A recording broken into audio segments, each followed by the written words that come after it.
అన్ని అబద్ధాలు మాట్లాడి తన హద్దులు దాటి ప్రవర్తించాడు. రేవంత్ రెడ్డి అసెంబ్లీ సమావేశాలను అపవిత్రంగా మార్చింది. ఒక రకంగా చెప్పాలంటే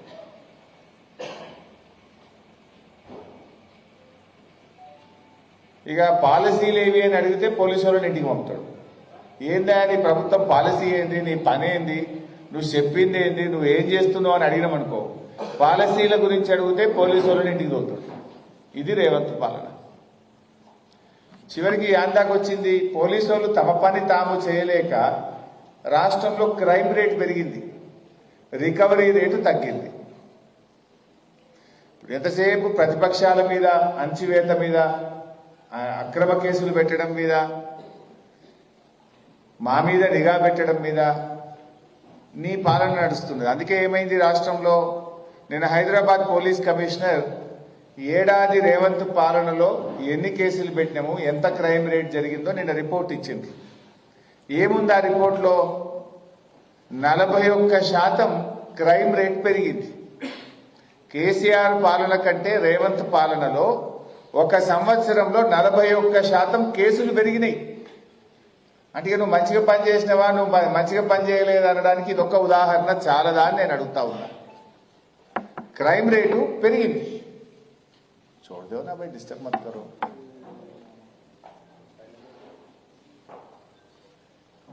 గతంలో కేసీఆర్ గారు ఉన్నప్పుడు ఏడాది కాలంలో 25,000 కేసులు అయితే రేవంత్ పాలనలో 35,000 కేసులు అయినాయి. 10,000 కేసులు ఒక హైదరాబాద్ నగరంలో పెరిగినాయి. కేసులు అంటే మర్డర్లు, రేపులు, చైన్ స్నాచింగ్, రాబరీసు, దొంగతనాలు, రకరకాల కేసులు, ల్యాండ్ కేసులు, 10,000 కేసులు పెరిగినాయి అంటేనే నీ పాలన ఎంత చెత్తగున్నదో అర్థమవుతుంది కదా. నీ పరిపాలనలో నువ్వు ఫెయిల్ అయిపోయినావని అర్థమవుతుంది కదా. హోమ్ మినిస్టరు నువ్వే, ముఖ్యమంత్రివి నువ్వే. హోమ్ మినిస్టర్గా నువ్వు ఫెయిల్, ముఖ్యమంత్రిగా లా అండ్ ఆర్డర్ నిర్వహణలో నువ్వు ఫెయిల్. ఈ రాష్ట్రంలోని ఏడాది పాలనలో 9 మత కలహాల ఇన్సిడెంట్స్ జరిగినాయి. 9 మత కలహాలు జరిగినాయి. శాంతి లేదు, భద్రత లేకుండా పోయింది. పౌరులకు భద్రత లేదు, రాష్ట్రంలో శాంతి లేదు. అందరినీ ఇబ్బంది పెడతా ఉన్నావు.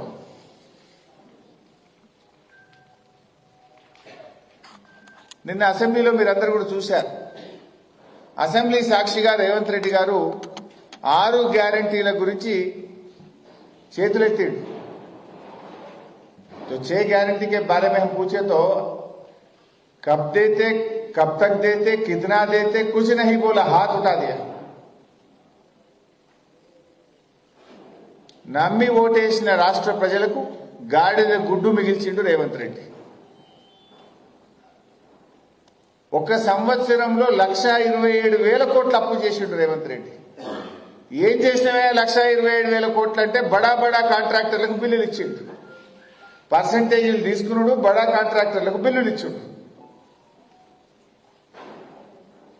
బీఆర్ఎస్ పాలనలో మేం చేసింది కేవలం 4,17,000 కోట్లు మాత్రమే అని లెక్కలతో సహా నిండు అసెంబ్లీ సాక్షిగా చెప్పి ప్రభుత్వాన్ని నోరు మూయించినాం.